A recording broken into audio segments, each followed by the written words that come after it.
રોજિંદા કામ શું એ પણ એક આધ્યાત્મિક અનુભવ બની શકે ખરો? મતલબ કે ઓફિસનું કામ હોય, ઘરનું કામકાજ હોય, શું આ બધું પણ પૂજા જેટલું જ પવિત્ર બની શકે? હા, બિલકુલ. આજે આપણે કર્મયોગના આ જ અદ્ભુત સિદ્ધાંતને સમજવાના છીએ. એવો વિચાર કે જે રીતે આપણે આપણા કાર્યો કરીએ છીએ એ રીત જ તેને એક આધ્યાત્મિક સાધનામાં બદલી શકે છે. એટલે કે ખરું મહત્વ એ નથી કે કોઈ શું કરે છે, પણ એ છે કે એ કેવી ભાવનાથી કરે છે. જો એકદમ સરળ ઉદાહરણ લઈએ.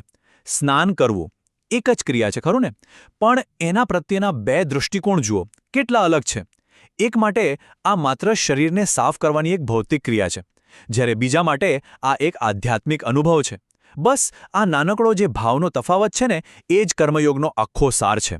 આ વાતને હજુ વધુ સારી રીતે સમજવા માટે ચાલો એક સરસ મજાની વાર્તા સાંભળીએ. તો કલ્પના કરો કે બે લોકો પવિત્ર ગંગા નદીના કિનારે ઊભા છે. નદી એકદમ શાંતિથી વહી રહી છે, વાતાવરણમાં એકદમ પવિત્રતા છે. બંને એક જ પાણીમાં ઉતરે છે, એક જ સમયે સ્નાન કરવા માટે. પણ એમના મનમાં, એમની ભાવનામાં જમીન આસમાનનો ફરક છે. જે પહેલો વ્યક્તિ છે ને, એ એકદમ વૈજ્ઞાનિક દૃષ્ટિકોણથી જુએ છે. એના મનમાં શું ચાલે છે? અરે, આ ગંગા એટલે શું? હાઇડ્રોજનના 2 ભાગ અને ઓક્સિજનનો 1 ભાગ, H2O. બસ આટલું જ. એના માટે આ પાણીમાં કોઈ દિવ્યતા નથી, કોઈ ઇતિહાસ નથી, કશું જ નહીં. માત્ર એક રાસાયણિક સંયોજન. એટલે એની ડૂબકી પણ એટલી જ યાંત્રિક છે, જાણે કોઈ મશીન કામ કરતું હોય. પણ હવે બીજા વ્યક્તિના ભાવને અનુભવવાની કોશિશ કરો. એના માટે આ માત્ર પાણીનો પ્રવાહ નથી. ના, એના માટે તો આ ભક્તિ, શ્રદ્ધા અને આપણા ઇતિહાસનો જીવંત પ્રવાહ છે. એને દેખાય છે કે આ પવિત્ર નદી વિષ્ણુના ચરણોમાંથી નીકળી શિવજીની જટામાં સમાઈ અને અસંખ્ય ઋષિમુનિઓની તપસ્યાની સાક્ષી રહી છે. અને બસ આ જ ભાવના સાથે, આ અતૂટ શ્રદ્ધા સાથે એ ગંગામાં ડૂબકી લગાવે છે. તો પછી પરિણામ શું આવ્યું? જુઓ, શારીરિક શુદ્ધિ એટલે કે દેહ શુદ્ધિ એ તો બંનેને મળી. એ તો સ્વાભાવિક જ છે. પાણીમાં નાહ્યા એટલે શરીર તો સાફ થવાનું જ.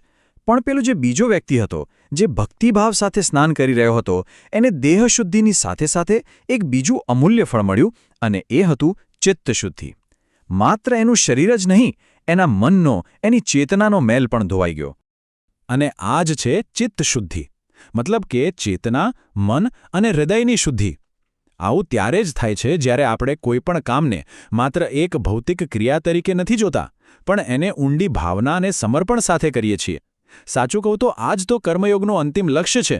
સારું, તો હવે મનમાં સવાલ એ થાય કે શું આ સિદ્ધાંત ખાલી ગંગા જેવી પવિત્ર નદી કે પવિત્ર સ્થળો માટે જ છે? આપણા રોજિંદા જીવનમાં આનું શું?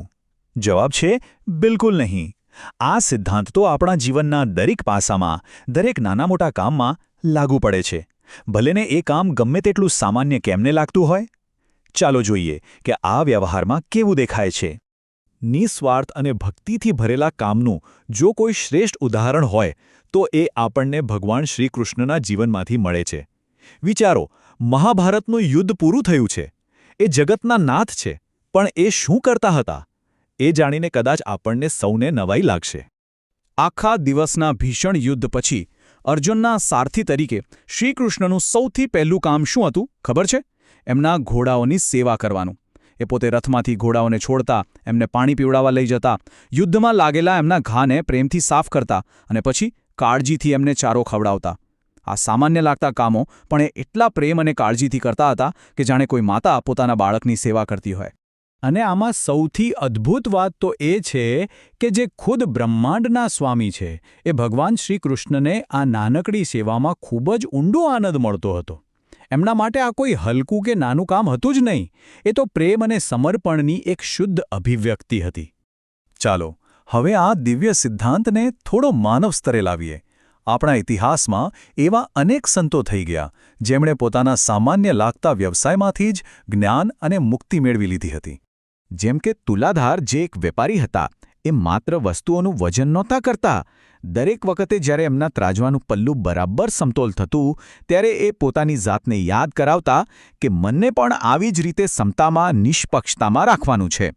એમનો વેપાર જ એમની આધ્યાત્મિક સાધના બની ગયો હતો. પછી હતા સેના, જે એક વાળંદ હતા. જ્યારે પણ એ કોઈના વાળ કાપતા, ત્યારે એ સતત મનમાં વિચારતા, જેમ હું આ માથા પરથી મેલ દૂર કરું છું, શું હું મારા પોતાના મનમાંથી અહંકાર અને બીજા વિકારો રૂપી મેલ દૂર કરી રહ્યો છું? જુઓ, એમનું રોજનું કામ જ એમના માટે આત્મનિરીક્ષણનું એક શક્તિશાળી સાધન બની ગયું. અને એવી જ રીતે ગોરા કુંભાર, જ્યારે એ ભીની માટીને ગૂંધીને એને એક સુંદર અને મજબૂત વાસણનો આકાર આપતા, ત્યારે એ એમાંથી પોતાના જીવન અને ચારિત્ર્યને ઘડવાનો પાઠ શીખતા હતા. એમના માટે બનાવેલું દરેક માટલું જાણે કે એમની પોતાની આધ્યાત્મિક પ્રગતિનું પ્રતીક હતું. અને સાચું કહું તો આ યાદી તો અનંત છે. ખેડૂત હોય, વણકર હોય, દરજી હોય કે મોચી હોય, અહીં સુધી કે એક કસાઈ પણ. આ બધા ઉદાહરણો એ જ બતાવે છે કે કોઈ પણ કામ નાનું કે મોટું નથી હોતું. દરેક ક્ષેત્રના લોકોએ પોતાના કામને જ પોતાની મુક્તિનો માર્ગ બનાવી દીધો. તો આ બધાનો સાર શું છે? એ જ કે આ સંતો માટે એમનું કામ માત્ર પેટ ભરવાનું સાધન નહોતું. એ તો એમની આધ્યાત્મિક પાઠશાળા હતી, એમની ઉપાસના હતી, એમનો જીવન મંત્ર હતો. એક એવી જગ્યા જ્યાં એ લોકો દરરોજ જીવનના સૌથી ઊંડા પાઠ શીખતા હતા. તો પછી આ બધી વાતોમાંથી આપણે શું શીખવાનું છે? આપણા પોતાના જીવનમાં, આજના સમયમાં આ જ્ઞાનને કેવી રીતે ઉતારી શકીએ? આ આખી ચર્ચાનો જે નિચોડ છે એ આ એક વાક્યમાં સમાઈ જાય છે. મહત્વ એ નથી કે તમે શું કરો છો, પણ એ છે કે તમે એ કામ કઈ ચેતનાથી, કઈ ભાવનાથી કરો છો. એ જ આધ્યાત્મિક પરિવર્તન લાવે છે.